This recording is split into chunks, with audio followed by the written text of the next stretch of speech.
Halo semuanya, selamat datang di channel aku. Nama aku Riza Vanesti. Kali ini aku bakal review drama yang baru kelar beberapa minggu yang lalu, yaitu Find Me in Your Memory.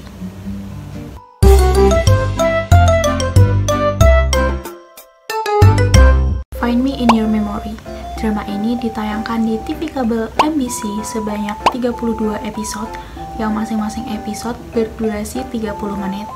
Ditayangkan mulai dari 18 Maret 2020 hingga 13 Mei 2020. Genre dari drama ini adalah drama romantis dan percintaan. Drama ini ditulis oleh sutradara terkenal Oh Hyun Jung yang juga menjadi sutradara dari Two Cops, Weightlifting Fairy Kim Bok Joo, A Doctor Just Like You, A New Leaf, Seven Great Civil Servant, Dr. Jin, dan juga A Thousand Kisses. Pemain utama dalam drama ini ada Kim Dong Wook sebagai Lee Jung Hyun yang juga pernah menjadi pemeran utama dalam drama The Quest dan juga Special Board Inspector Mr. Jo. Kemudian lawan mainnya ada Moon Ga Young yang menjadi Yoo Ha Jin yang juga pernah membintangi drama Welcome to Waikiki 2 dan juga Live Up to You Your Name.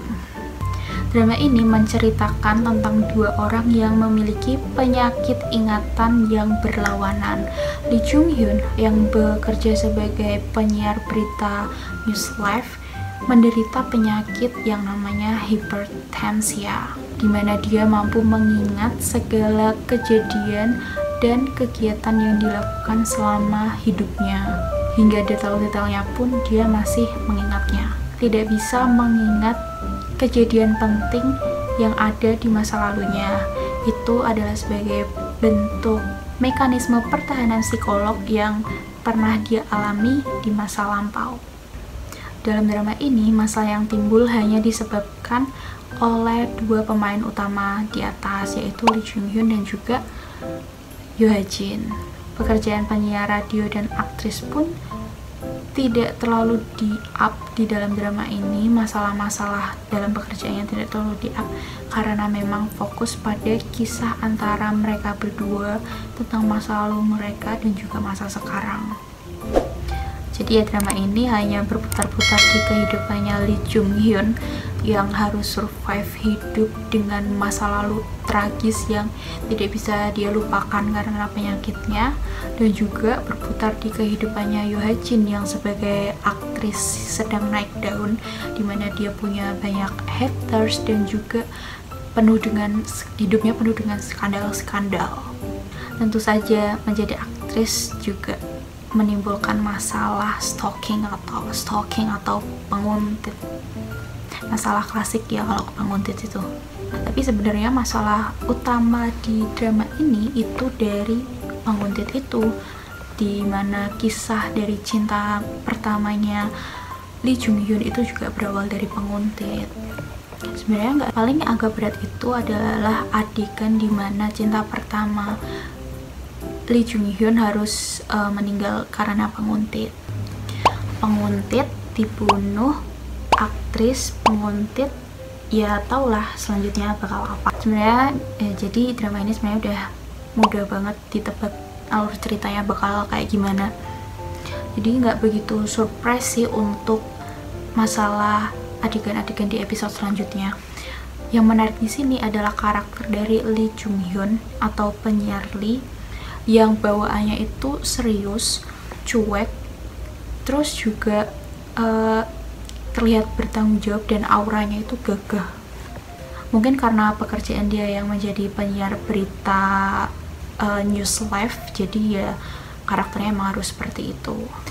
Sampai akhirnya si Lee Jung Hyun ini ketemu sama Yoo Ha Jin, ternyata dia punya karakter yang bucin banget, literally yang bucin banget sampai dia udah tingkat dewa bucinnya.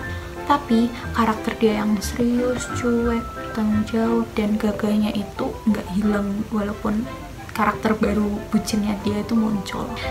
Nggak berubah jadi cowok yang menye-menye gitulah intinya. Kemudian Yoo Ha Jin, dia digambarkan menjadi karakter yang bertindak dulu baru berpikir. Makanya itu dia punya banyak haters di pekerjaannya yang menjadi aktris yang sedang naik daun. Tindakan dia itu juga yang menyebabkan banyak berita-berita skandal mengenai dirinya yang membuat hatersnya makin banyak dan gak suka sama kelakuan Yoo Ha Jin yang seenaknya itu.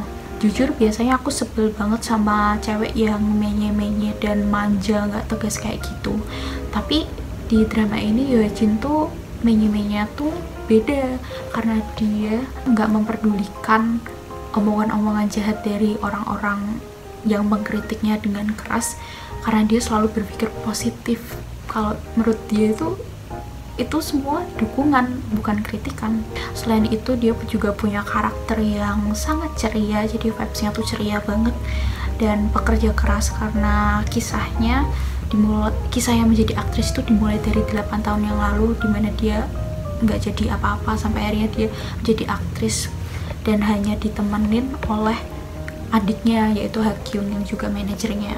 Kemudian hubungan antara Lee Jung Hyun dan juga Yoo Ha Jin ini dimulai ketika Yoo Ha Jin diundang untuk diwawancarai oleh Lee Jung Hyun di berita news live-nya, hingga akhirnya setelah wawancara itu berakhir muncullah skandal tentang dirinya dan juga Lee Jung Hyun.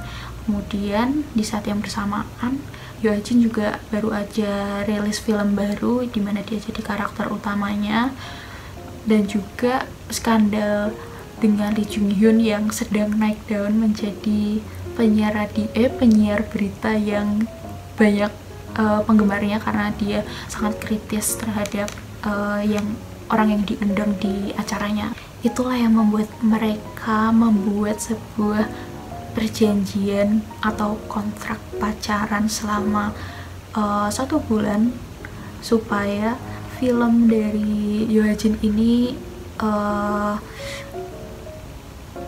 laris manis, karena ya istilahnya pansos gitu lah ya sama Lee Jung Hyun. Karena Lee Jung Hyun orangnya cuek banget dan gak pedulian sama perjanjian atau kontrak itu, ya dia iya aja dengan perjanjian itu, tapi ya masih dengan sikapnya yang jaim dan cuek ke Yoo Ha Jin. Sebaliknya Yoo Ha Jin ini malah yang ngejar-ngejar banget.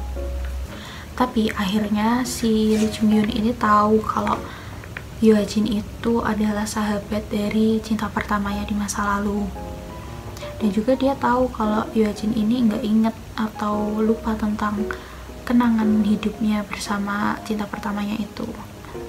Dan juga karena si Yoo Ha Jin ini punya penguntit atau stalking, penyiar Lee ini menjadi sangat overprotective ke Yoo Ha Jin karena takut kalau kejadian di masa lalu mengenai cinta pertamanya itu akan terulang kepada Yoo Ha Jin.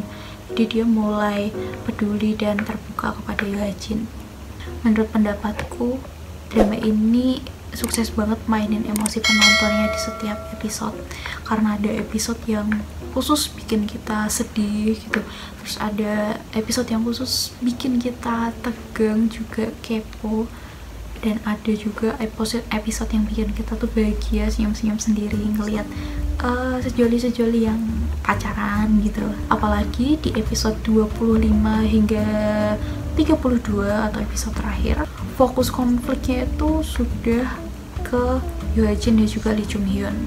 Emosi kita bakal dimainin banget di situ, dimana ada satu episode yang bikin kita tuh senyum-senyum sendiri ngelihat mereka dua lovely pacaran gitu, dengan sikap angkuhnya Lee Jung Hyun yang sebenarnya peduli sama si Yoo Ha Jin, dan Yoo Ha Jin tetap menjadi cewek yang manja-manja gitu.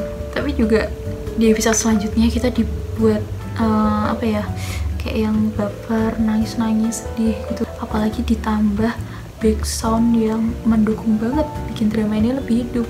Oh ya, FYI, background atau ST dalam drama ini tuh pernah dipakai di backgroundnya drama The Hairs, yaitu judulnya Two People. Makanya aku waktu denger OST ini kok kayak deja vu gitu, kayak pernah denger, ternyata emang pernah dipakai di drama The Hairs. Menurutku chemistry di antara dua karakter ini klop banget sih buat disatuin, karena ya mereka saling melengkapi. Apalagi ketika Yohjin ini ditimpa banyak banget masalah di hidupnya yang mungkin membuat jiwanya Yohjin ini terguncang.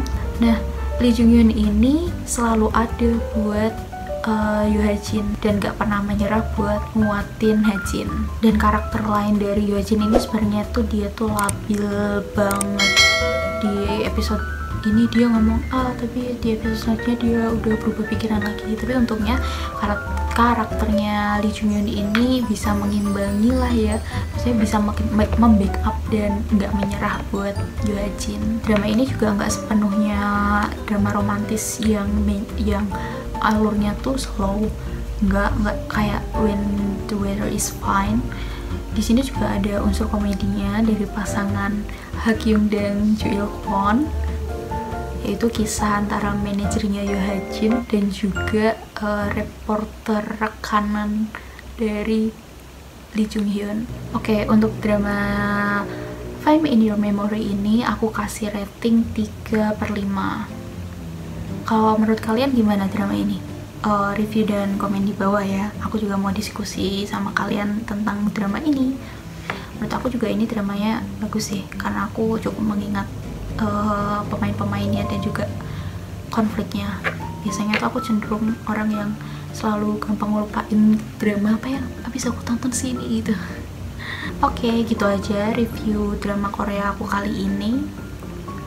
Kalau ada yang mau aku review drama lainnya bisa komen di bawah, dan juga aku meminta saran dan kritik untuk video-video yang aku buat supaya aku bisa evaluasi diri dan juga berkembang, dan tentunya video yang aku sajiin itu makin layak untuk ditonton.